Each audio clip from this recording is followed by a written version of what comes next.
Bonsoir et bienvenue. Ce soir, nous avons l'honneur et le plaisir de vous parler du livre du cardinal Robert Sarah intitulé « Des profondeurs de nos cœurs ».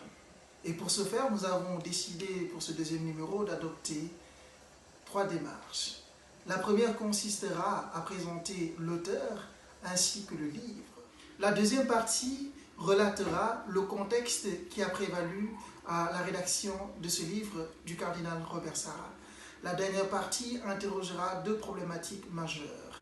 La première interrogera l'avenir de la prêtrise partagée entre le célibat ou une rupture de la discipline ecclésiastique. La deuxième interrogera l'ordination des viri probati. Est-ce la meilleure solution également pour le problème de l'Amazonie? Le développement, c'est dans un instant. Restez connectés. Le cardinal Robert Sarah est né en 1945 à Orus, en Guinée-Conakry. Il est prélat de l'Église catholique, archevêque de la Guinée de 1979 à 2001. Actuellement, il occupe comme poste dans la curie romaine préfet de la congrégation pour le culte divin et la discipline des sacrements.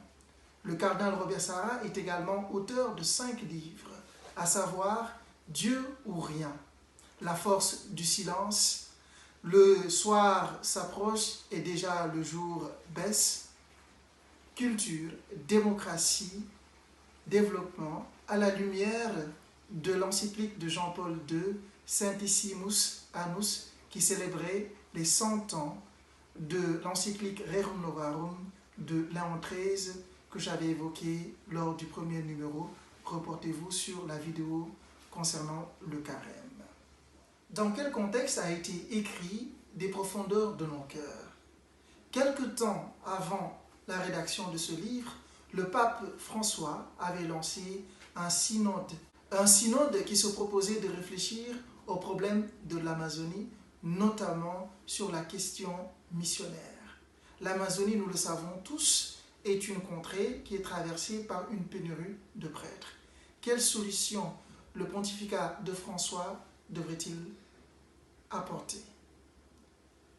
De ces solutions, il y a eu des voix qui se sont élevées pour tout simplement demander l'ordination des viri probati, c'est-à-dire des hommes qui ont été approuvés, confirmés dans leur attitude et qui peuvent recevoir l'ordination sacerdotale.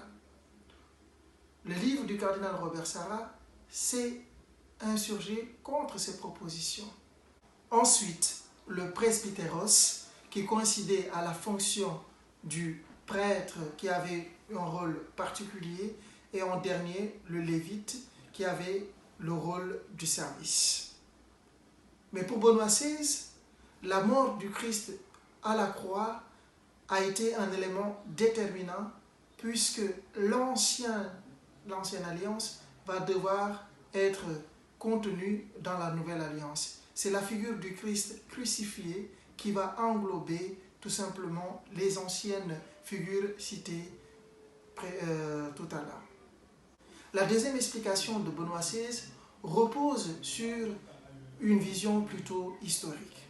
Nous savions qu'à l'époque de l'Ancien Testament, tous les prêtres, avant le sacrifice, le culte sacrificiel, étaient tenus à une certaine forme de continence sexuelle.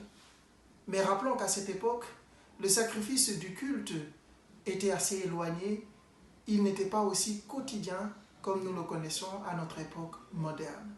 Par la suite, la régularité du culte sacrificiel a obligé l'Église à prendre une mesure disciplinaire qui va donner par la suite le célibat des prêtres que nous connaissons, c'est-à-dire qu'ils ne peuvent plus se marier.